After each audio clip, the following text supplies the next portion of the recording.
background. Are you familiar with like Kirtan and Bhagavad-Gita and like everything? Yes. Yeah. Okay. Yeah. Okay. They're devotees. Oh. Yeah. That's what you said, isn't it? Yeah. So we're Yeah. devotees. Okay, I gotta know more about this. Yeah, no, we've just kind of been like searching for more kirtan communities in Salt Lake, and Oh, you guys are from Salt Lake? we're not. Oh, boy, we live here. Okay. Yeah, we're not from here, but we Right. live here now. Well, I think a lot of people Sure, it's are really not nice. from here, but we're, Yeah. Yeah, it's an amazing place. Yeah. I really like it here. it's really beautiful. Jaya. So this is Mahaprabhu Sri Chaitanya Mahaprabhu. Shri Guru Gaurachandra. Gaurachandra means golden moon. It's the name of the Lord.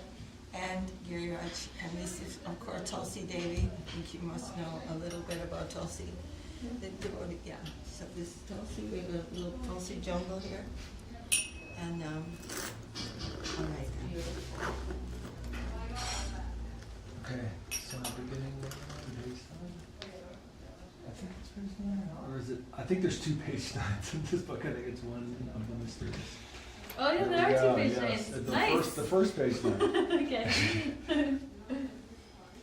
Vande aham Shri Guru Shri Yuta Padakamalam Shri Guru Vaishnavamscha Shri Rupam Sagrajata Sahagana Raghunathanvitam Tam Sajivam Sadvaitam Savadhutam Parijana Sahitam Krishna Chaitanya Devam Shri Radha Krishna Padam Sahagana Lalita Shri Vishakhan Vitamscha Om Ajnanatimirandhasya Jnananjana Shalakaya Chakshurumilitam Yena Tasmai Shri Gurave Namaha Gurvabhishta Supurakam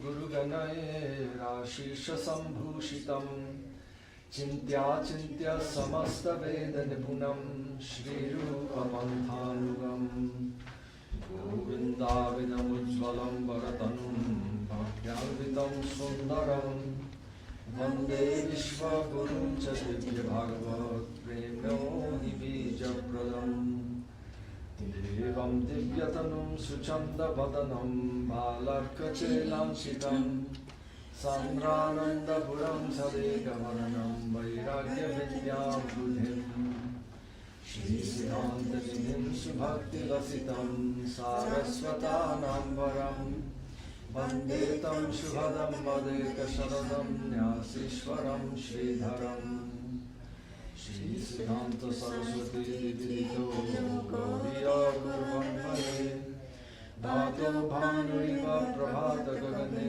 Yogaura Sankirtanam Mayavad Tipingirodharagata Vidhya Jivanimam Krishna Prema Siddhantikahana Sukham Radha Prabhum Tam Bhaje Namo Gaura Kishoraya Bhaktavadhutam Murtaye Gauram Grivasma Vringaya Radha Bhavo Nishedine Vande Bhakti Vinodam Shri Gaura Shakti Swarupakam Bhakti Shastragya Samrajam Radha Dasa Sudharidhim Gauram Brajashita Sheshair Vaishnavar Vandya Vigraham Jagannatha Prabhum Vande Primadhim Vidha Vaishnavam Vancha Kalpatarubhyasya Kripa Sindhubhya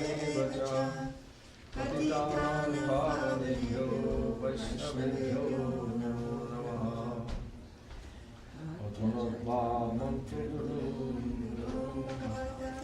What? I think it's the wrong one. What? Where are we on?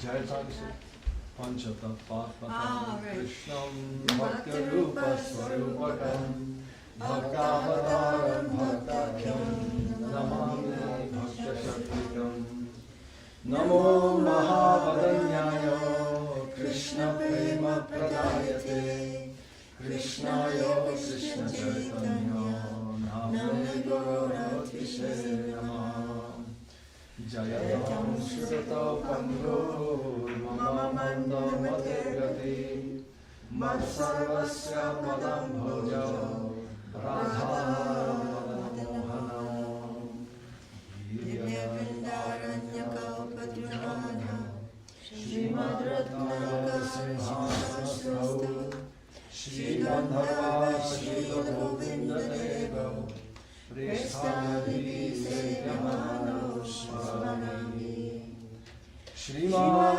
Rasarasarambhi Vanshivata Tatastita Karsham Venu Swaner Gopir Gopinata Shri Krishna Vrindayai Tulasi Devyai Priyayai Keshavasya Cha Krishna Bhakti Kade Devi Satyavate Namo Namah Atamatva Mantra Gurun Bhagavatam Vyasam Jagat Gurun Natva Tato Jayamudire Jaya Savatara Shri Guru Gauranga Gandharva Govinda Sundara Parapadmanam Jayastu Jaya Savatara Shri Guru Gauranga Giriraju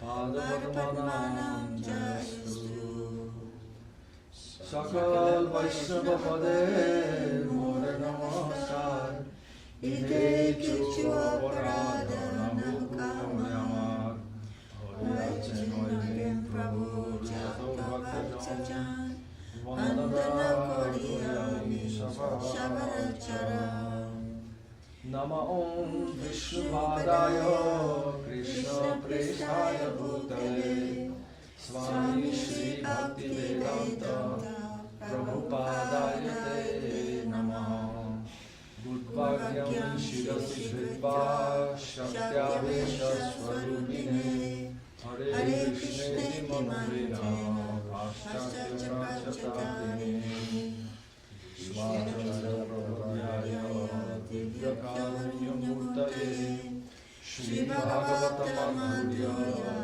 Gita-Jnana-Pradayine Gaura Shri Rupa Siddhanta Saraswati Nishevine Radha Krishna Bhagavan-Bhoja Priyaya Gurave Namaha Bhaja Shri Krishna Chaitanya Prabhu Nityananda Shri Advaita Gadadhara Shri Vasadi Gaura Bhakta-vrinda Hare Krishna,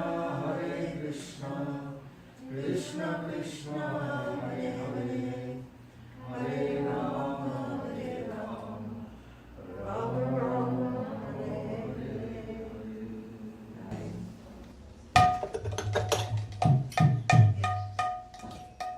Okay, we can sing a song. Maybe, I'm not sure what page it's on. Oh, hey, Vaishnava Thakur. What page is on Maharaja Vaishnava Thakur? It's 64. 15. It's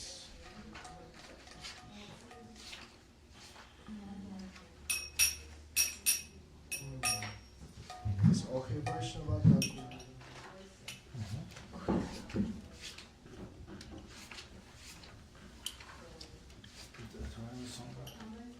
Thank you for your patience. 84. 84. Okay. Anyone want to sing? You want to leave? Yeah. You want another one, Holiday? Or can you? I have it here. On the Oh. computer. He Vaishnava Thakura Dayara Sagara Edeshe Koruna Kori He Vaishnava Thakura Dayara Sagara Edeshe Koruna Kori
That was pretty good right there. Yeah.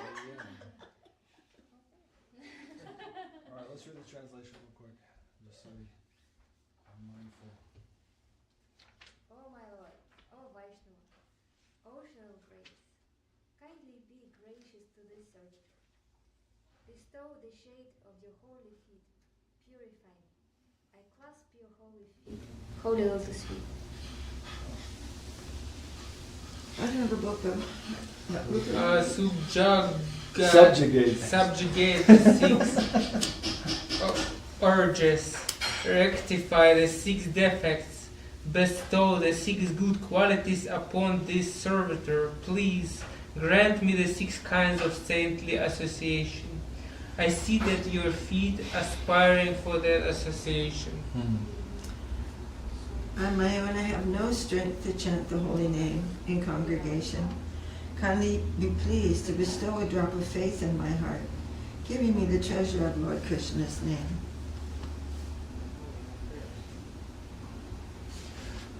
Krishna is yours. You can give him. You have the power to do so. I who am bereft, calling Krishna, Krishna. I'm running desperately behind you. Okay. Jai. Thank you, everybody. And Jai Vaishnava Thakur. Jai. Always remembering the devotees by whose grace somehow we've come into contact with something profound and infinite. Hare Krishna. Okay, so You could propose We some read- books on that little thing. Huh? What was that? oh, Oh, what chapter are we on? we're on the last chapter. Oh, So we just read Gita all the way through and all the way through and all the way through. Nice. And so we finished chapter 17 last week, which is very interesting. 3 types of faith. One of the most profound ideas in that chapter is Yoya Shraddhasa Evasa. You are what your faith is. Very profound component of consciousness. whatever is that faith that you're holding is who you are at that moment. So finding and illuminating that, living a life filled with faith and intention is one of the major themes of Gita. Sometimes we just go through our day and we're really not exactly exerting the highest intention at every moment. So a long journey to living an integrated existence. Okay, so chapter 18. Chapter 18, for those that have read the Gita many times, is a bit of a summary of the Gita. It's a very long chapter. I think there's 70-something verses in chapter 18. But at the very end, Krishna says some revolutionary ideas, and we'll see how far we get today. Thank you. There's one, the little white one is on there, but I don't think it's going into the kitchen. No worries. And if we can just remember the context, so the Gita is occurring Thank you. on a battlefield. And in that situation where Arjuna is being asked to walk into something he really doesn't want to walk into. And it actually seems ghastly and horrible what's about to occur. This conversation takes place. So the sincerity is on max for the questions. And these types of questions, it's said that a sincere seeker always receives the goal. So a sincere question receives a sincere answer. And Arjuna is asking amazing questions to the Lord. And this whole perfect idea of who you are, your place in the world, and how to actually live a life of intention and progression within infinity comes out. So we'll pick up on the last chapter, chapter 18.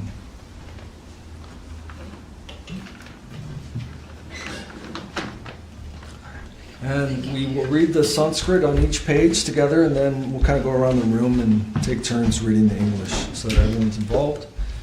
And if discussion points come up, just feel free to bring them up. It's very informal. And every time we go through this, it's been 15 years. 15 years, I think, of going through the Gita every single week. But every single time, there's always something new, which is wonderful. Okay, so together, reading the Sanskrit. Arjuna uvacha sannyasasya mahabaho tattvam ichhami veditum tyagasya cha hrishikesha prithakkeshi nisudana Shri Bhagavan uvacha kamyanam karmanam nyasam sannyasam kavayo viduhu sarva karma phalatyagam prahustyagam vichakshana tyajam dosha vidyete karma prahur manishina Yagyadana tapah karma nityajam niti chapare.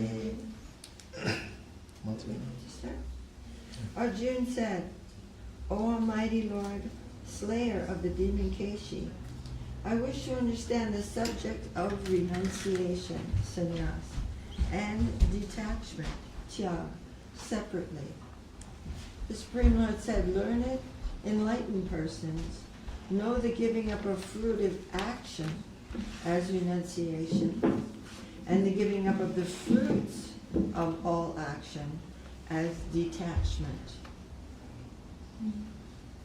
Some philosophers hold that action should be renounced as imperfect. Others hold that action of the nature of sacrifice, charity, and austerity should never be given up. Okay, so remember that as we're reading this, we're always reading the translation. Sorry, there's interference there. And we're reading a translation, so we're trying to take these Sanskrit words and explain what they mean in English. So sannyasa means in this translation, sannyasa is translated as renunciation, tyaga is translated as detachment. And Krishna is saying sannyas in this context means the giving up of actions which are desirous of a result. And tyaga is the giving up of the results of your action. So one is giving up action, the other is giving up the results of action. So and Krishna is saying, some people say action should be renounced because action is always imperfect. And others say, this Sanskrit, yajna dana tapa, karma. Karma means action. So actions that are sacrificial, or give charity, or are austerity. Sacrifice, austerity, and charity should never be given up. And before in the Gita, Krishna himself said that. Never give up yajna dana or tapa. Never give up sacrifice, charity, or austerity. Okay. So, verse 4. Nishchayam shrunume tatra yage bharata sattama yago hi purusha vyaghra trividha samprakirtitaha yajyadana tapah karma natyajyam karyameva tat yajyodanam tapaschaiva pavanani manishinam etanyapi tu karmani sangam tyakva phalani cha kartavyani ti me partha nishchitam matam uttamam.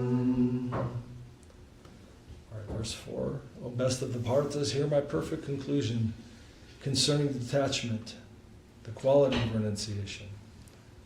Since, O best of men, it has been clearly established that the quality of renunciation is of 3 types. Actions of the nature of sacrifice, charity, and austerity should never be abandoned. They must be performed, for they are the purifiers of the wise. But even these actions must be performed, abandoning attachment and fruitive desire. O Partha, know this to be my perfect supreme conclusion. Okay, so we're in the last chapter of the Gita. So Krishna is just laying it out very plainly. You should never give up actions of the nature of sacrifice, charity, and austerity, but they have to be done without any ulterior motive. I'm going to do sacrifice so that I get something, but just sacrifice as a pure burning offering. And it's a beautiful idea of life, because if you kind of consider ourselves in a river flowing to life and time as a river flowing to God, ultimately everything is for the Lord. Then we have to contribute to whatever that flow is, with whatever we are, but without any demand upon that. All of our energy and all of our whatever talent, whatever unique contribution we have to make, we have to give freely, without any ask in return. So this is like a beautiful ideal of life, to be a giving unit to the infinite. Or in other words, a lover of the infinite, as Guru Maharaj said. Because sacrifice ultimately means love. That's an expression of love, that you sacrifice for the beloved.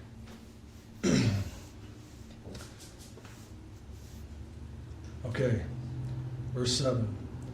Niyatasya tu sannyasah karmano no papadyate mohatasya parityagas tamasa parikirtitaha dukkham ityeva yat karma kaya klesha bhayatyajet sakritva rajasam tyagam naiva tyaga phalam labhet karyam ityeva yat karma niyatam kriyate arjuna sangam tyagva phalam chaiva Satyaga Satviko Mataha.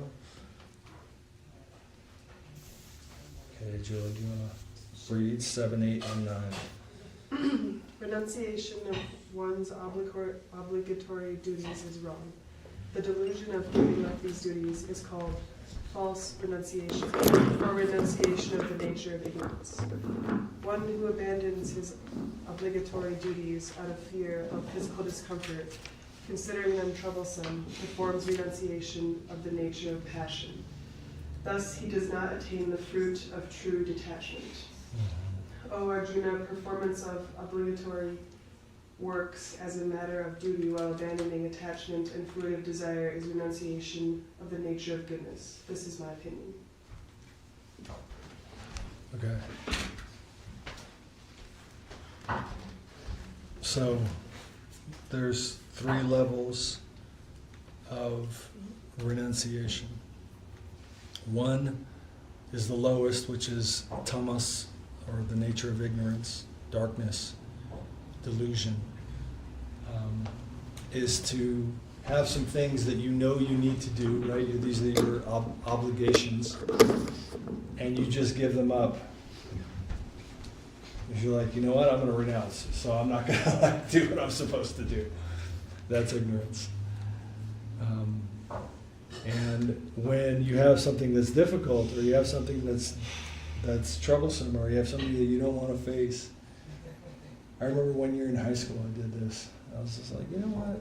Actually, no. It felt so great. And I basically failed an entire year of high school. But I had great reasons. And that's like the nature of passion, where it's just like, I don't need to do this, But this idea of giving without any idea of the result, abandoning fruit of desire, abandoning attachment, and just doing what you're supposed to do, that's the nature of goodness.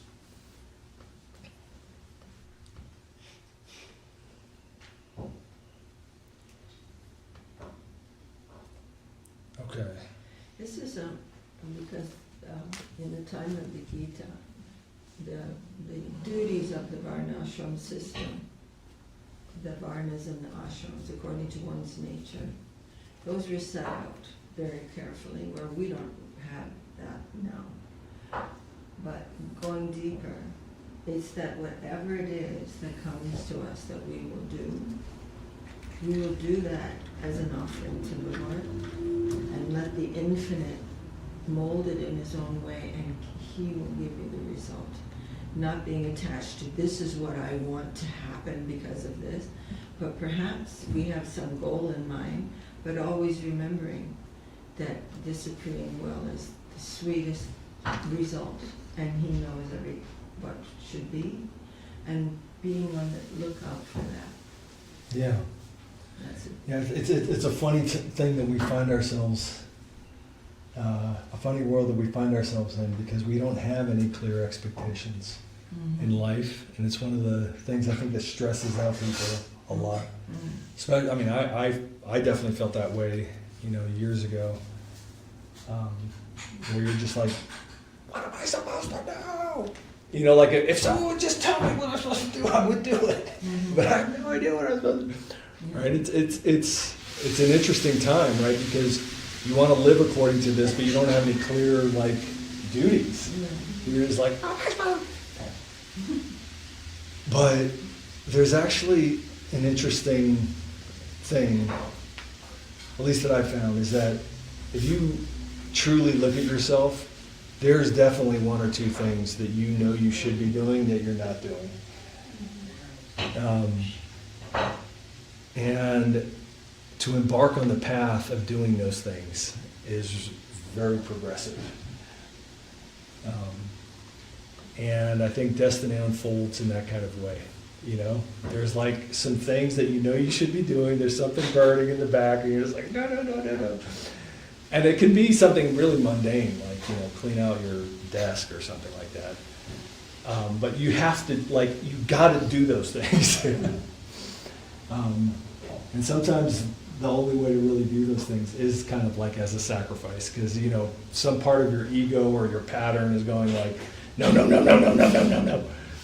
You always have a million other things that you should be doing instead of that thing, but there's that one thing that keeps going like, do it, do it, do it, do it, do it, do it. And it's this interesting thing about Kali Yuga, because in one sense Kali Yuga is a time where things can go really bad, but in the same time, we're told that many exalted personalities want to be born in Kali Yuga. Because it's this time where the freedom requires sincerity, and whereas if you're in another society that's much more like, here you are, you're born like this, you do that, it can become mechanical, whereas there's some expression of intention and consciousness that is required to actually make progression in Kali Yuga that's super valuable.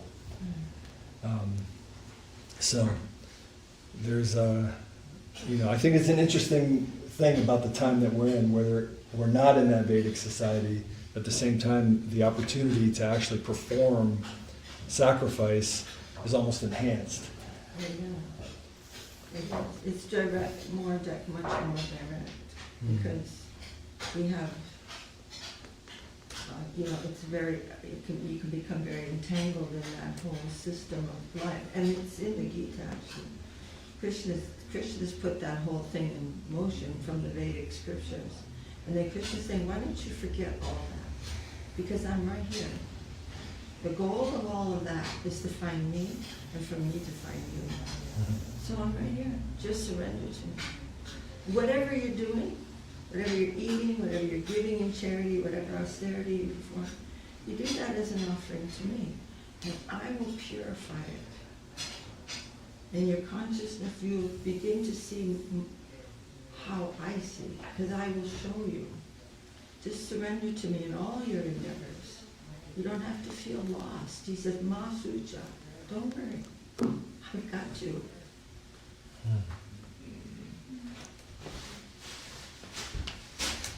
Okay, verse 10.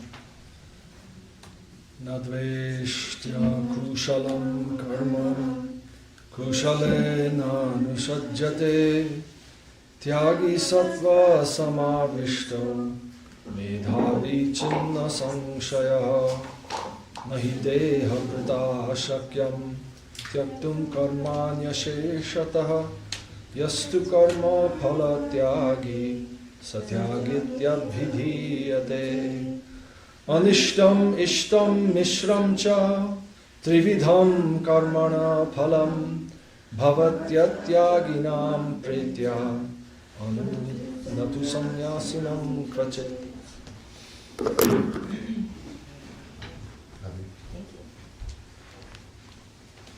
The wise renunciate who is absorbed in the nature of goodness, and who has slashed all doubts, neither resents disagreeable duties nor is attached to agreeable works. It is not possible for the embodied soul to fully renounce actions. However, one who renounces the fruits of his actions is a true renunciate. After death, the three kinds of fruits of actions, good, bad, and mixed, accrue to those who have worldly desires, but never to those who are renounced.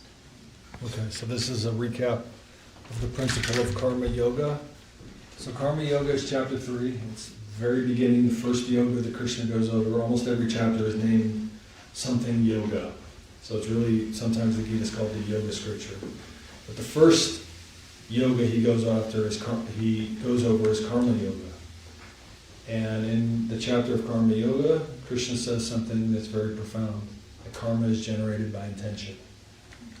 Karma is a conscious creation, not a thing that's created by action.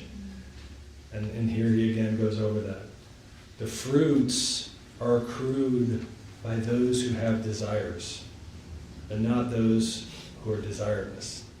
So when you perform an action without any expectation of the fruit, then there's no karma from that action.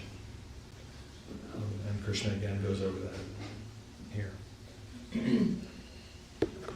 So I used to think, well, why would you do something, if you don't have something in mind, that's going to happen because you've done that. But it's not so much that, because you may go out to do something, you've got to get your car fixed, or whatever it is that we're doing, cooking something or something. But it is that, maybe that will happen as a result. But what do you want to happen as a result?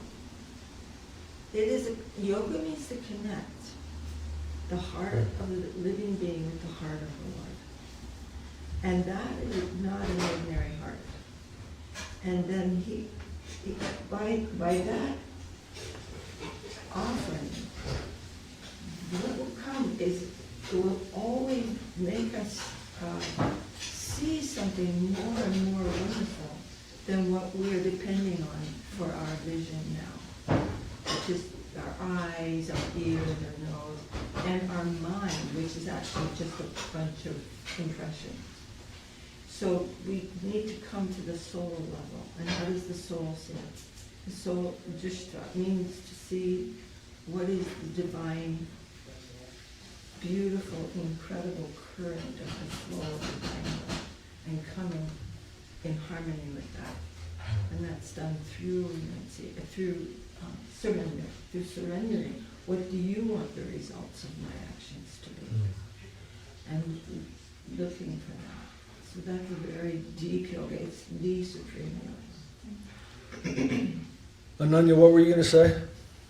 Hold on. I was gonna ask, because you said that, like, there's no karma behind an action that you're not attached to the result of.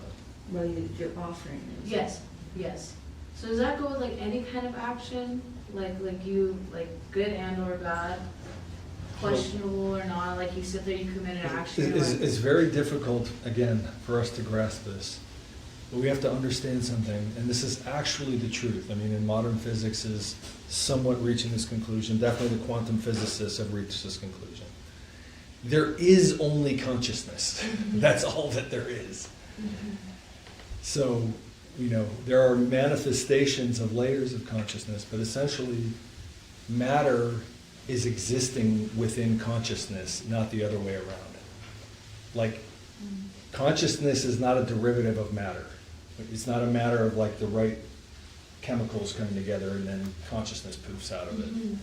It's the other way around. And, I think Max Planck or Heisenberg, one of those guys, one of the quantum physicist guys, he says, consciousness is fundamental, matter is derivative. Like, we have to understand that. So what's actually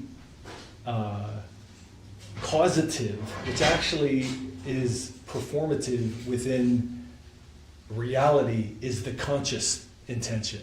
That's actually super concrete within reality. Now, us, in our vision, we're just seeing everything on a superficial level. We've sort of lost our conscious connection. So we see the action as being very, very, very important. But actually within the substrate, within the actual fundament of reality, the consciousness is important. And in that chapter where Krishna says that, he says something super heavy. He says, a saint can destroy the whole world and there will be no reaction. So that's about as heavy as you can get, right? But he's giving that example to show, if a person has no intent, like no desire, like, oh, the world, oh, I'm going to blow it, whatever, like that. If it has, it just has, that's like that's the motion of it, right? Like at some point our sun's going to go, and all these planets are going to be vaporized instantaneously, right? Like that's just the way of how it is. And in the Vedic sense, you see the sun as a personality, right? Like, I mean, there are probably literally hundreds of billions of supernovas going off in this universe right now. Like what a supernova is like an inconceivable destruction. But it's just like, it's just happening everywhere, right? I mean, you look through the Hubble telescope, there's like galaxies colliding. Like, there's pictures of that. I mean, like what's going on in there is like inconceivable destruction. with an event like that, right? So, there's a much bigger picture happening. And we have to interact with that as a giving unit. And not be some little kind of tiny, like, parasitical entity on reality going like, give me, and then dying, and then waking up and going, give me. Like we just got to stop that whole thing. And that's a conscious pattern. So that's like a really important fundamental conception to understand and to bring in. And then when you start to really look at your own intentions, then you're on the real path of spiritual life. Because sometimes you notice within yourself, you're like, oh my gosh, sometimes I just mess with people, or whatever it is. You're going to notice something about yourself where you're like, I am not necessarily as great as my ego tells me that I am. So then you're on the real path when you're actually examining your intention. So That's a great example. I hope that. I have one more thing. I don't know if this is gonna make sense. Committing an action in more of like a lower consciousness, but not really having much for like an intent, or like, oh, I hope this comes out of it, or like something like that. I don't know if that makes sense, but is that possible? Is that something that's done? Like, cause like I personally, I'm gonna be honest, I feel like I do things in a lower consciousness, but then I'm like, you know what? Whatever happens, happens. I'm sorry. Like, I offer this to you. Whatever happens is up to you. Kind of like detached from the result, or like, Yeah. I don't even know like what my intention was there. Like, Yeah. I think that's good because a good intention. yeah, the beginning of. I mean, as we move along the spiritual path, these things become all more like evident within yourself. Like you can start to notice when you're a little bit off, right? And there is sometimes a practice of a result occurring that our current egotistic framework doesn't like. And dealing with that is actually a very fundamental spiritual practice. I'm listening, but I'm stepping away. Yeah. But Oh, I'm yeah, listening. yeah, good time. Yeah, you don't want to hear this, do you? No, I'm kidding. I'm joking. But yeah, I mean, that's one of the things that Srila Sridhar has emphasized is when things turn out in a way that I don't necessarily like, how do I turn that as a practice of sacrifice? Because it's one thing to say, I'm acting without attachment, I'm blah blah blah, and then some result comes, and we're like, wait, that result? Like, no. And the harmonization of that within ourselves is a very, very deep practice. Because there's past, present, and future. And sometimes we get caught up in like something that has occurred that is like wrong. And to deal with that properly is to bring ourselves into the present. And that has to be done as a sacrifice to God. So that's one of the most important things. Do you guys have any questions about it? This is all kind of like chapter It's a lot. 18, This is all kind of preparation. I mean, it's just a summary of the Gita. This is like a whole chapter summarized in like 4 verses. That whole idea, I just want to say one more thing. I know we want to get through continuing the chapter, but it's a very difficult thing to understand that when the way we see things is very much colored by prejudice. The prejudices of our ego, really. And when the thing that my idea doesn't happen, that result, it's really hard to process that. It's, you know, you can say, well, I can learn from this and all that, that's okay too. But to look deeper into the actual thing that happens, knowing that not even a blade of grass can move without the will of the Lord, that the will of the Lord is actual reality, and coming into just looking like, okay, my Lord, this is what you're brought in front of me. Now, what is my service? How much that can change the angle of vision, and seeing, oh my God, I was seeing this whole thing wrong. Like what I wanted was not the profound reality of what you want. And that is a very powerful practice, but not easy. It's really, some things you can be pissed off about, but for your whole life, and die with that anger, because we won't bow down and let our eyes open. How has this come to actually change me? But it did. Reality's flow is completely benevolent. And we have to look more deeply than what our mind can perceive, to the plane of soul. Mind is not even a person, it's just a bunch of junk. Bunch of echoes. Okay, think of that again. Thank you, Nora. That's very nice. Yeah, that was a nice expansion. That was a nice expansion of that. Yeah. That's a good thing to remember. The mind's just a bunch of junk. It's a bunch of junk. Yeah. It's like an echo good. chamber. It's like, okay, okay. All right, I'll do that. I don't know. Well, you should be really wanting this. Okay. But it's not even a, just stuff, impressions. Yeah. And we're super addicted to them. And what is that? That's not a healthy life. So what impressions should I connect with? I'm a very tiny little soul. What is my source? Okay, 13, 14, 15.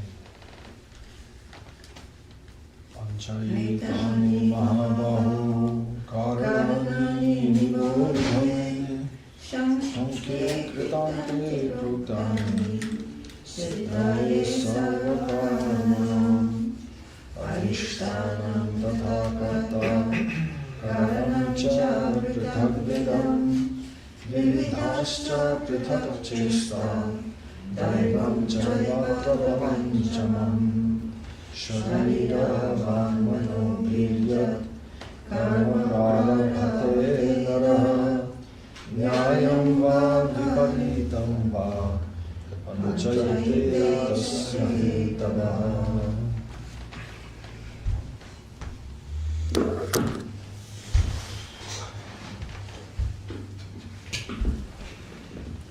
Almighty Hero, know from me of the 5 causes of the accomplishment of all actions as described in the conclusive teachings of the scripture known as Sankhya or Vedanta.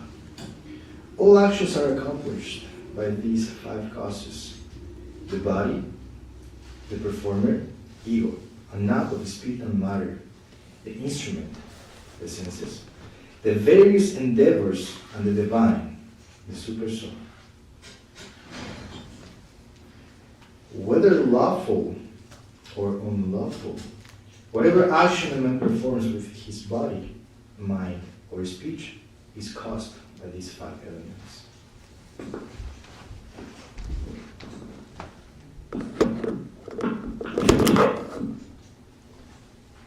Okay, so one of the interesting things about the word that's translated as false ego, if you guys have heard that term before, the false ego, the word in Sanskrit is aham kara.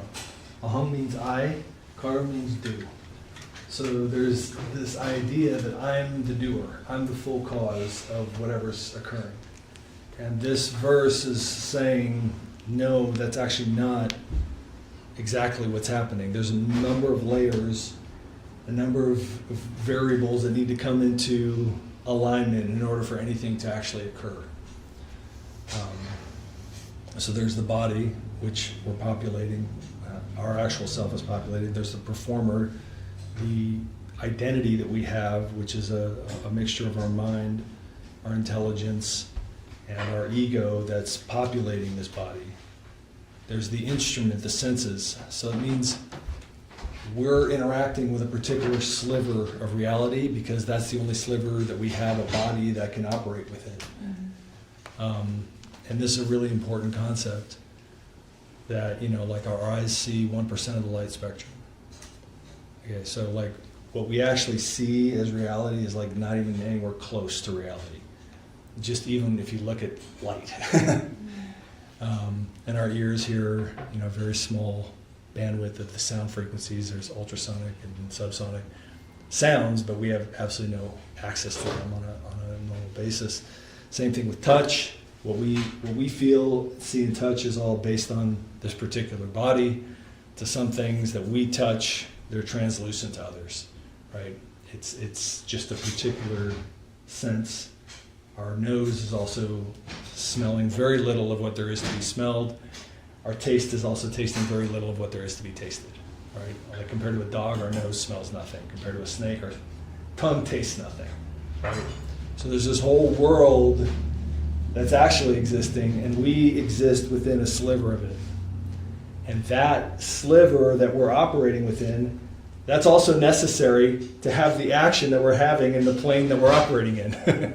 That's what that means when it says the senses, right? And then there's the things that you do, and then of course, ultimately there's the sanction of the divine, right? Because in the end, everything is just this vibrational wave that becomes a particle, and all that synchronization that's happening on the scale of like almost infinite trillions and trillions that are happening in every part of the world. That's happening by some divine sanction. Ultimately, there's a divine sanction that's allowing anything to occur. So when we're performing an action, we have to understand that there's lots of layers of synchronicity that we don't totally control that are all coming together to allow an action to occur. And that's what Krishna's saying here. An incredibly sophisticated, profound idea. And it's a bitter pill to swallow. It's like, oh my God, I'm just like practically nothing. But the truth is, those things that we feel are important for me to feel like I exist are not important. Your very existence is incredibly dear to the Lord. You don't have to be big. You don't have to be important. You don't have to be, make an impression on the world. That's all like temporary anyway. It's all within the mental sphere. We need to find out who am I, and where is my home? Where's the home of my heart? And he's saying all this stuff. Don't feel like you're the big doer. This not. You don't have to feel like that. Find me. I'm looking for you. You look for me. That's the supreme yoga. And that's eternal. The consciousness is eternal, right? I mean, what we're conscious of is always in a state of flux. But consciousness is not in a state of flux. Consciousness never stops. Even after you leave this body altogether, consciousness is not affected by matter, actually. It just seems to be. Like when you're watching a movie, you're like, oh, but nothing's happening to you. So it's like we're observing all these phenomena, but the soul, consciousness is a symptom of the soul. It's not really affected, actually. So we need to find our conscious source. I am not dependent on matter to exist. My existence is coming from something higher than myself.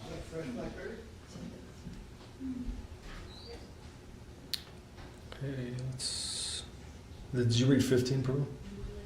15 we did. Okay. Oh yeah, whether lawful or unlawful, whatever action a man performs with his body, mind, or speech is caused by these 5 elements. Okay, then 16, 17, 18.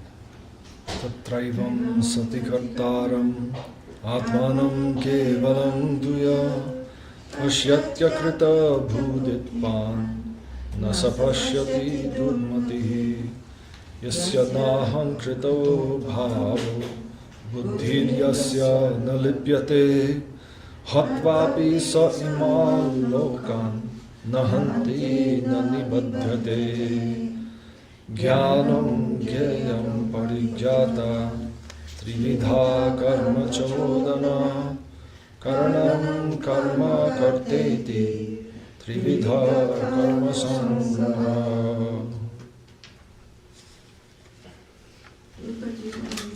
Yes. 16 or 17? 16, 17, and 18. Churches. But an ignorant person who sees only himself as the doer does not actually see due his impure intelligence. He who is free from egoism, aversion to the absolute, and those intelligence is not implicated in worldly action. Even if he kills the entire world, he neither kills nor is he bound by action. Yeah, that's a heavy verse. Then verse 18. These three are the driving force of action. Knowledge, the noble, and the knower. These three are the constitution of action, the instrument, the action, and the performer.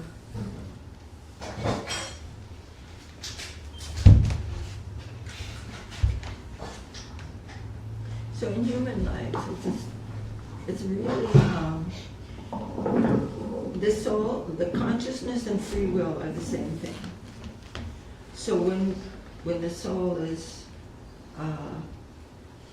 in human life, when consciousness comes to human consciousness, after so much messing around and law of action and reaction, that is the broadest point of free will, the broadest possible choice of what can you do. You can go way beyond, you can go up in the mundane plane of the universal consciousness, you can go way, way down. There's a really broad possibilities in human life. And what the Gita and Krishna is helping us, the special process that the Gita, that the human life can do is we can step back from our situation and wonder about it. That's only in human consciousness.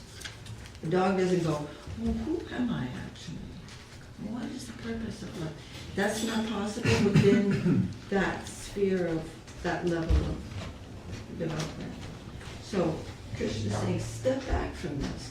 No, there's these three elements. There's all these things that are part of all of this. Step back and get a perspective on who you are and what your situation is in this plane. So this is all these things. He's saying there's the knowledge, the knower, the knowable, all these things. Step back and have a look at all these things. Get a perspective on who you are and what is action and what is non-action and what are these things. So this is a very astonishing thing. You don't see that anywhere else, but really in the Gita.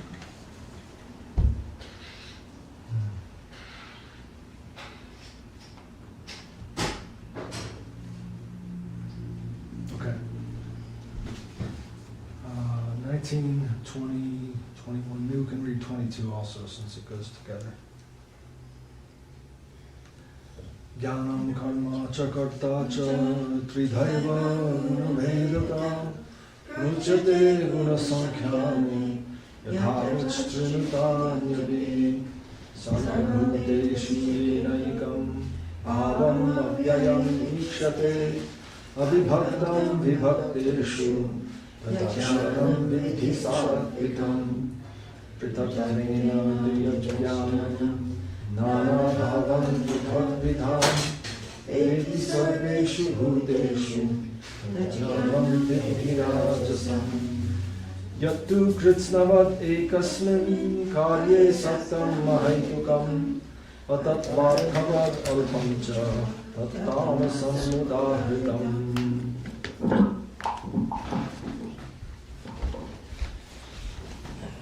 In the Sankhya scripture, knowledge, action, and the performer have each been classified according to the three modes of material nature. Now, hear of these from me. That knowledge by which the one imperishable and undivided principle, my superior divine potency, is seen to be present in all the diverse living beings, is to be known as knowledge of the nature of goodness. That knowledge in which one experiences in the plane of living beings many separate, independent entities engaged in many separate, clashing pursuits, is to be known as knowledge of the nature of passion.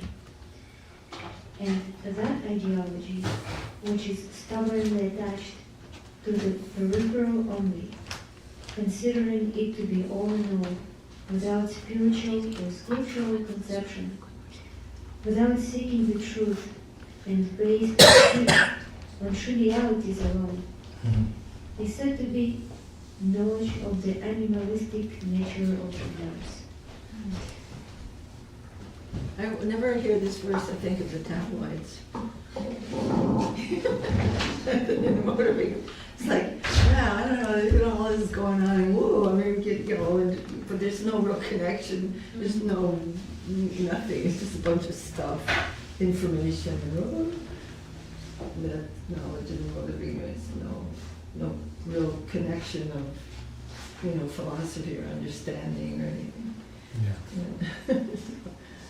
Yeah, there's an old saying, first-class minds discuss ideas, second-class minds discuss events, third-class minds discuss gossip. Yeah. Okay. So what does it mean? I'm trying to tie it to these verses, but Krishna's saying, if you can understand that there's a spiritual principle underlying everything, and you view what's occurring through that lens, that type of knowledge is called the nature of goodness. When you are talking about multiple parties and factions and everyone's clashing and there's a million separate interests and you're discussing all the politics of all the separate interests, that's the mode of passion.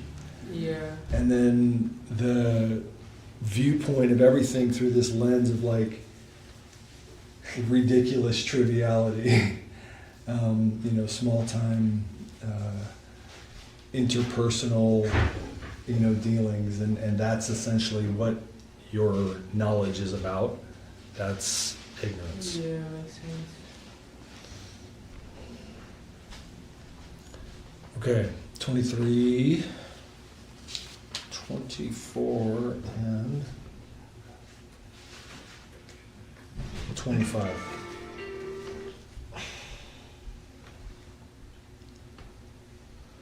Niyatam sangarahitam aragadveshata kritam aphala prepsuna karma yattat satvikam uchyate yattu kamesuna karma sahankarena va puna kriyate bahulayasam tadrajasam udahritam anubandham kshayam hinsam anapeksha cha paurusham mohadarabhyate karma yatatta samuchyate. Oh, it's funny. Okay.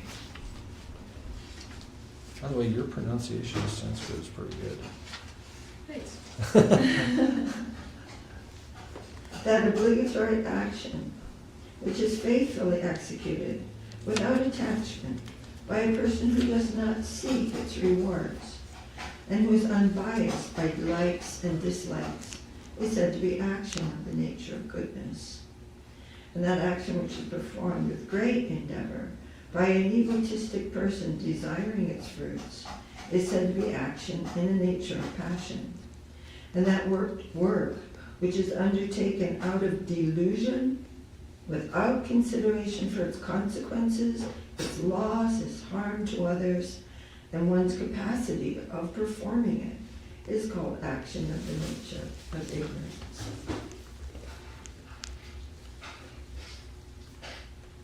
Okay, then 26, 27, 20. Mukta Sango Nahangad. Can you chant the Sanskrit just a slightly bit slower? Slower, sorry. Yeah. Why don't you say it? Sango. Is that right? Go, yeah, why don't you said it? I'm I'll just sorry. follow you. I'm just having a hard time keeping up with some reason.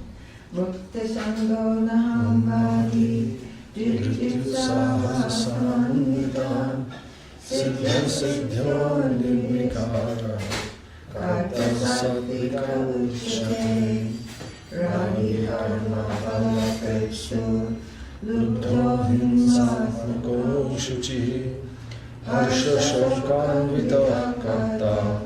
Rajasa Parikirtita. Jai Mahaprabhu.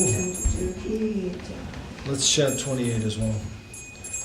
Ayutta Prakrita Stabdha Shato Nashkritiko Lasa Vishadi Rashasvikacha Katadaman Sanchate.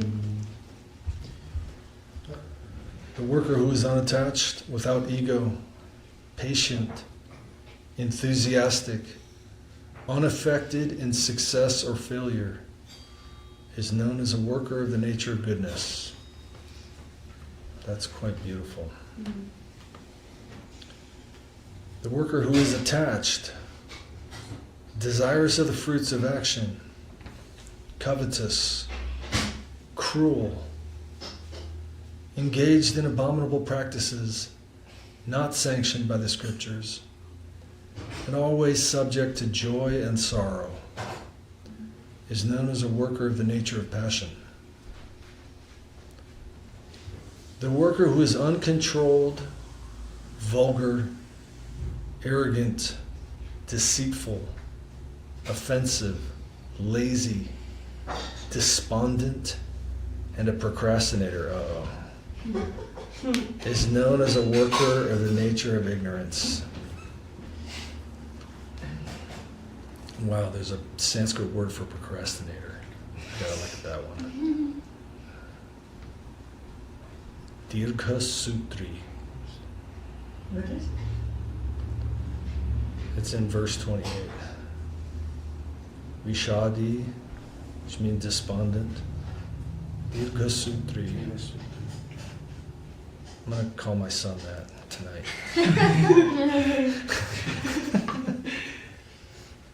What is the meaning of cha? Uh-huh. Cha by itself. Cha means and. And? Yeah. Yes.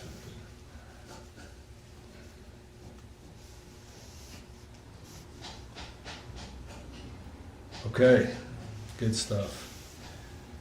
29, 30, 31, 32. All go together. Prochamanam Asheshena. Sorry, where do you go? Mataji. Just set the speed, because I always just go fast. Sorry? Set the speed, I just go fast. Oh, I'm so sorry about that. I don't know. I just No, can't go ahead. seem to read tonight.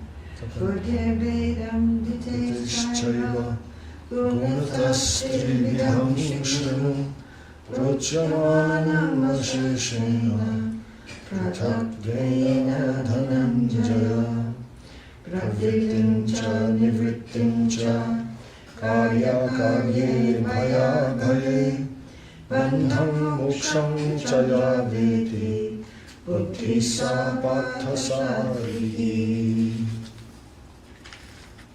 Jaya dharmam adharmam cha karyam cha karyam eva cha ayathavat prajanati buddhi sa patha rajasi.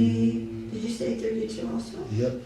Adharmam dharmam itiya Manjate tamasavita Sarvatan viparitamscha Buddhi sapartatamasi.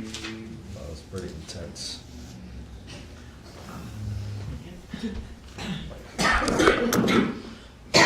Excuse me. O Dhananjaya, now listen attentively. I shall clearly describe the three types of intelligence and determination, according to the laws of nature. O Partha, intelligence of the nature of goodness is that which can distinguish virtuous engagement and abstinence from vice, duty and non-duty, danger and safety, and bondage and liberation. O Partha, intelligence of the nature of passion is that which causes an erroneous perception of religion, irreligion, duty, and non-duty.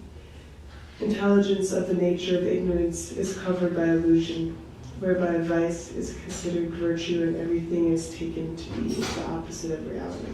It's pretty intense. Do you have 32? Huh? It's just a 32, right? Yep. Yep.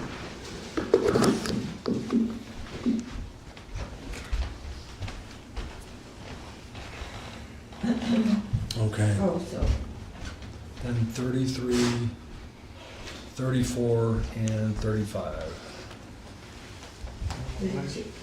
Oh, thank you, Guru. Jaya Darayate Manapranendriya Kriya Yogena Vyabhicharinya Driti Sapathasafiki Yaya Tu Dharma Karmatam Rijyadarayate Juna Prasangena Phalakankshi Driti Sapathasafiki Yayas Satnam Mayam Shokam Vishadam Adamekacha Nadimunchati Durmedha Dritisa Tamasi Mata.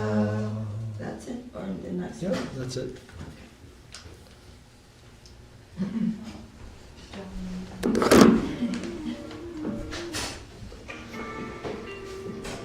O Partha, determination of the nature of goodness is that determination which unfailingly and with single-minded concentration controls the function of the mind, the life, airs, and senses. O Partha, O Arjuna, determination of the nature of passion is that fruitive, attached determination which adheres to religiosity for the purpose of amassing wealth to fulfill mundane desires. Determination of the nature of ignorance is that by which a foolish person does not give up sleep, fear, sorrow, depression, and arrogance. For some reason I get a lot out of the ignorant ones, the ignorance ones. But it's actually quite, I found this quite helpful over the course of many years to understand that there's something within us, the only thing that can power a certain type of emotion or expression of consciousness, such as depression or arrogance or fear or sorrow, the only thing that can power that is me. And it actually takes quite a bit of determination to continue to power that. Mm-hmm. And to switch that lens of this is happening to me and now I'm stuck in it, to I'm determined to be stuck in this and I'm giving conscious energy to it constantly, is like insanely helpful.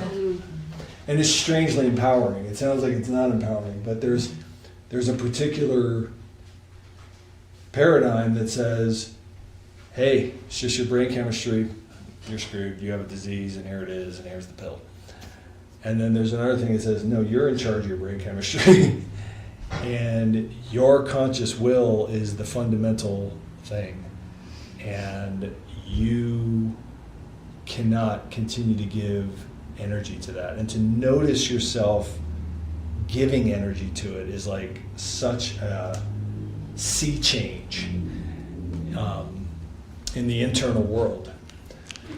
So I think that's just like an incredibly like helpful thing for someone like me. To understand that there's something in me that's powering that, and to not be determined to continue to power it. Yeah, and there has to be an alternative, right? Because what we aren't cannot be given up until we find deeper of what we are. Because this is all covering, the soul doesn't have any ignorance. It's not nature of the soul to be ignorant and misunderstand and have it be in the plane of misunderstanding. So that I think, like the Upanishad says, you should understand the culture of ignorance alongside with the culture of knowledge. So it's difficult to give up something until you have another thing, a higher, more clear thing to go to be, to understand. So that's where surrender comes in, because the Lord is showing you this is wrong, but this is right. This is, He can show us. Yeah, this is not, you're saying something wrong, and then showing you, a much more clear and sweeter existence than the one that our ego made up. Otherwise, what are you going to do? You're not going to be nothing. Like the Gyanis, they just want to be nothing. They want to figure out, this is not real, this is not real, this is not real, coming to something of non-differentiated nothingness. And they're thinking, now this is going to be freedom. But it's not. It's not a real understanding of the full truth of reality. Anyway. Yeah, I think that there's in the previous chapter, which, if you think of this as a conversation, which is helpful to read, it's a lot to kind of go through a lot of these because it's just a lot of concepts, like a lot. But in the previous chapter, if this is a conversation, because sometimes you read like one or two verses and you're kind of like, but there's actually a conversation happening. And the thing that's being said now is in the context of the thing that was just said before.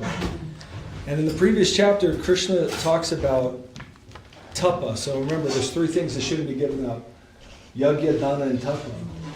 And Krishna says tapa, we translate it in English as austerity. But tapa requires determination. Tapa actually means burning. It means like, I'm going to do something hard.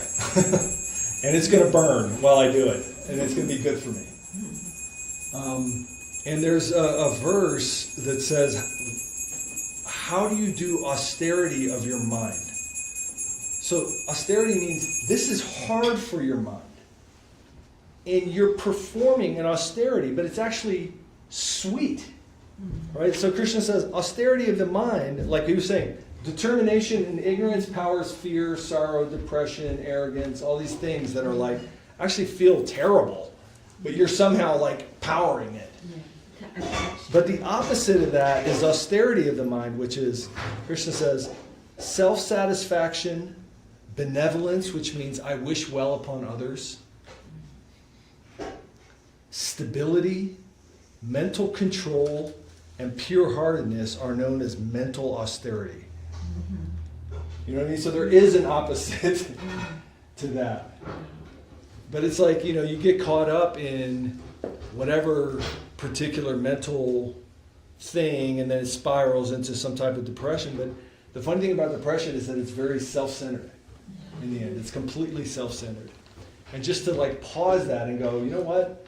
That person, I wish well upon that person, is like such a cure for whatever that spiral is, to just break it and be like, focus outward in sweetness for a moment. Is unbelievable. So there is like,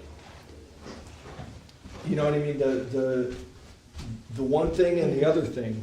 And that's the interesting thing about the freedom of consciousness, is you can go all the way in one direction, or you can go in another direction. And it's really about your intention and your, your practice of sacrifice and austerity. So I just think that's the sweetest thing, because when I think of austerity, it's like, I've been to India and I've seen people doing what they call tapa, and it's like really hard. Like some people, they'll go into the water that's coming out of a glacier in the Himalayas. And I mean, this takes a tremendous amount of practice, but they can just like sit in there in this freezing water for like a long time. And they, powering by pranayama or whatever. But I've also seen people in northern India in the summertime, like I've physically seen this. It's like 125 degrees and it's parched. And they will build a fire, like 5 fires around themselves, and then sit in the center of it in like this like 125 degree sun and just be like, and they're like literally burning. But that's like in my mind, that's like tapasya. And I'm like, oh my God, tapasya. Then you read the Gita and it's like, think well upon others, be stable in your mind, speak sweet words, like all these kinds of things. Like the tapasya of speech which is truthful, pleasing, and beneficial. Not just truthful, because you can like smash people with truthful speech, but like it's truthful and it's benefiting others and it's pleasing. Like speak that truth. That's tapasya of speech. You know what I mean? It's like that type of like really auspicious, like beneficial way of living. So yeah, I just feel like those are the things that are like the antidote of these like tamasic, like ignorant tendencies within us. Self-torture. Yeah. It is very nice. Okay, well that was a lot, and thank you guys. I know it's tough to not be on our phones for an hour and a half. It's still quite a bit to go. Do you think we should? Yeah, stop now? definitely. We're about halfway through the chapter, so 35, and then we're on 36 starting next week. Okay. Does everybody need a bookmark? Oh, you have a bookmark. You don't have one for that. I think there's someone in here was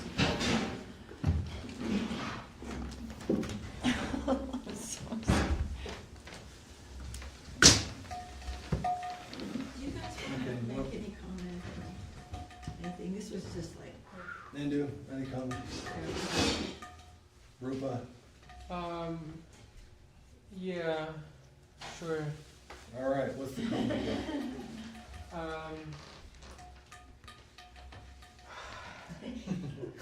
So yeah, you just compare this like austerity of like fire, burning like fire, and like just being nice to people. It's like, is it also like different gunas of austerity? Yes, So like, sure. so these Indian yogis, like they do some kind of like passionate tapasya. Yeah, what we describe there is there's 3 types of.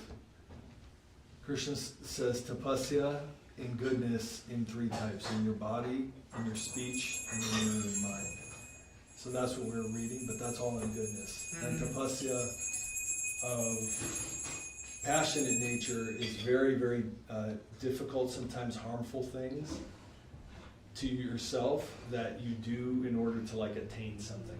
And what about warriors, who sacrifice themselves like for their mission? Well, I mean, the fineness of consciousness is what defines it, not necessarily as much the action. But generally, warriors are considered to be in the mode of passion, generally. But then there's a deeper thing where you can. There's a mixture. Through bhakti, I mean, that's ultimately what the conclusion of the Gita is, that there's a plane that's beyond all these gunas. That's the nirguna plane. And that nirguna plane is devotion to Krishna. But don't So forget. within the gunas, you are in goodness, passion, and ignorance, but that's all outside of connection to the Lord. In the highest sense, you have to connect to the Lord, And that's called nirguna. That's beyond the machinations of the world. Now it's said that sattva guna, the mode of goodness, is helpful to bhakti. But bhakti is beyond sattva guna. Yeah. So don't forget the Gita is spoken on a battlefield. Yeah, I actually heard like recently, I don't remember from where, but like that there are a type of wars where like lords are on both sides. And this type of wars are very like long and like kind of unstoppable. Because like on Kurukshetra or Bhagavad-Gita, the Lord was on one side. But like modern days, like it's not so like obvious. Usually wars they end. So there is like some devotion on both sides. That's why these wars like are keep going. That doesn't sound very authentic. Forever? I'm Not working forever. on this, You mean, you're talking about like the heavenly planets or something? No, I'm thinking about Where the did you hear wars that? on the earth. I'm not sure. I don't remember, but probably from some like lecture. Uh-huh. But yeah. Anyways, you know, like some people they sacrifice themselves by saving like other, like they're like It group. depends on the motive. It's all about consciousness. Like somebody might be doing something like totally in a way that is, they don't even know what they're doing. And another one may be impelled by, if I do this, then this is going to happen and we're going to win the kingdom and we're going to whatever. And another one is just doing because this is my duty and I'm offering that. And the result, that's up to destiny. But in devotion, it's doing one's duty and offering it to the Lord and let Him manage the result, because that will be the most auspicious thing. So if the same person's doing the same job, they have be motivated in the mode of ignorance or the mode of passion or the mode of goodness, or in transcendental offering, which in the end Arjuna, who's a warrior, full 100% warrior, but he's not acting in the mode of passion. He's acting in devotion. So Yeah. his very action has made a scripture that's 5,000 years old, and everyone's still reading it because of that high conception of the conclusion of the Gita. Otherwise it's very hard. Well, I remembered where it's like it was a quote from the book The Alchemist, you know. The alchemist, the wise. And that was like about Allah, like who is like there was like words of this alchemist who was saying that Allah sometimes on both sides of the battlefield. So Allah can't figure out who He wants to win, so He's just kind of like, well, Let's just keep writing for like a million years. I mean, I thought like it's kind of like pretty like it makes sense because like the wars never stopped like since the beginning of Kali Yuga, and like where is Krishna? Like how to say like we can't say oh Krishna is on this side or like on the other side. So it's not that obvious. Like during Kali Yuga, it's like it's so like mixed up. Well, yeah, I mean, and ultimately, like, there's a deeper statement being made in the Gita. You have to serve the Lord. But whatever the result is good. If the war lasts 30 years or the war lasts one day, or there is no war. Yeah, personally, of course, yeah, that makes sense. So, the whole Gita, if I could summarize it, having read it for many, many times, it's saying your intention. Most people are living lives without intention. They're living very reactive lives, basically based on their senses and their ego getting stimulated, and they just react. You have to start to assert the intention in your life. And then that intention takes various forms according to the gunas. But the ultimate intention, which Krishna says after every yoga, you go karma yoga, jnana yoga, karma sannyasa yoga, dhyana yoga, etc., etc., etc. At the end of every one of those chapters, Krishna says, or you can just love me. Right? And that's my opinion. Like, you should just be my friend and my devotee. So in the end, the highest motivation is to love God. And that can take any type of form. But your intention is what matters. What happens at the plane of phenomenon is actually not that important. For us, it's extremely important. This is just phenomenal energy changing shapes. You know, if you were like speed up the world, you know, let's say the world is 4 billion years old. If you were to speed this world up, I mean, it would be like actually like literally unbelievable. You know, just like oceans appearing, oceans disappearing, mountains coming up, mountains going down. The whole thing covered by fire. Species appearing, species disappearing. You know what I mean? Like, but it would be like, we're in the midst of like one, like, you know what I mean? And we're all just like, what's happening is just energy flickering, changing shapes. It's going according to some much greater wave. But we're in the midst of all this energy flickering and going like, no. You know, and getting like whipped around by it. You know what I mean? But there's a whole nother relationship with it, which is service and love, bhakti. And in that, the entire spectrum of duality becomes tasteful. That's the proposition of Vaishnavism. Not to get out of duality, the entire spectrum becomes tasteful in love of God. You have to connect. That's what real yoga is. Connect and link with God. Okay. Page, Harita, I have one page. 65?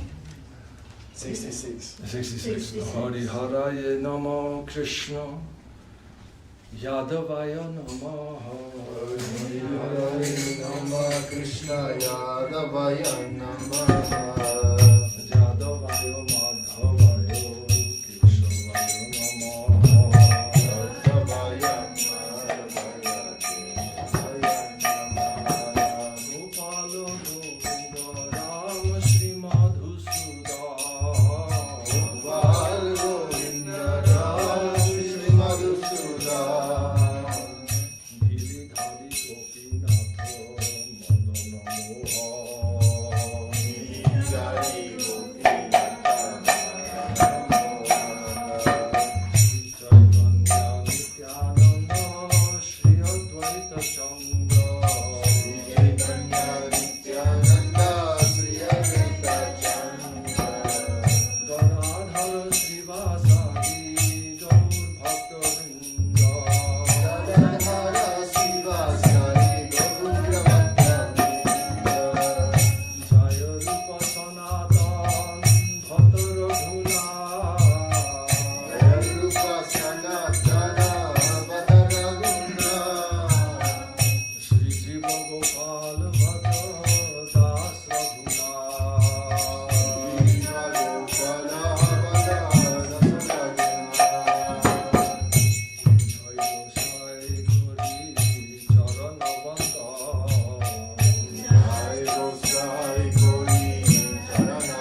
की जय, जय श्री कृष्ण अर्जुन की जय, जय कुरुक्षेत्र धाम की जय, जय विष्णु पार्षद भक्ति सुंदर मेरे गोस्वामी महाराज की जय, परमहंस ठाकुर शिल भक्ति रक्षक श्री हृदय गोस्वामी महाराज की जय, रूपानुग गुरुवर्ग की जय, गौचंद्र महाप्रभु की जय, श्रीमद नित्यानंद प्रभु की जय, all the devotees reading Gita tonight की जय. And Damodar Prabhu and Ananya for cooking prasadam ki jai. Jai Sudashan Prabhu ki Jai Srila Kadevi ki Jai.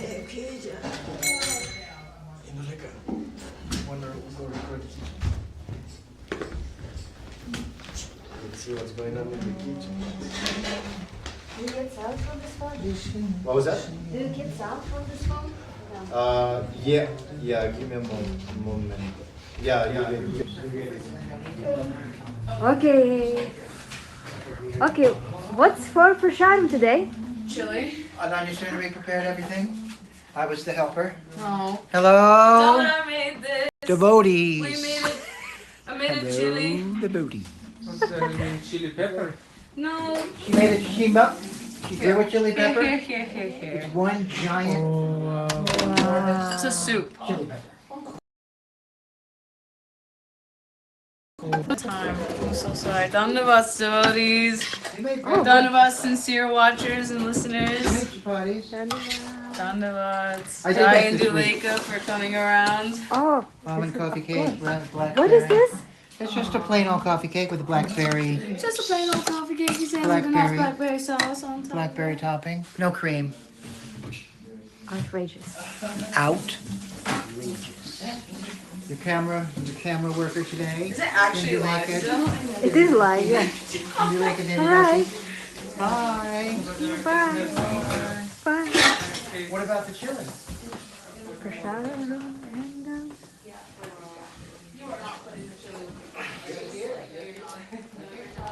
Bhima Krishna Prabhu, sending you lots of love and hugs to you and to your beautiful family. Dandavat.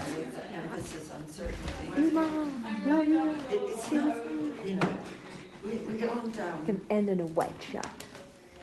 We don't want to over-intellectualize everything. It's just coming into like pretty fine discernment between one thing and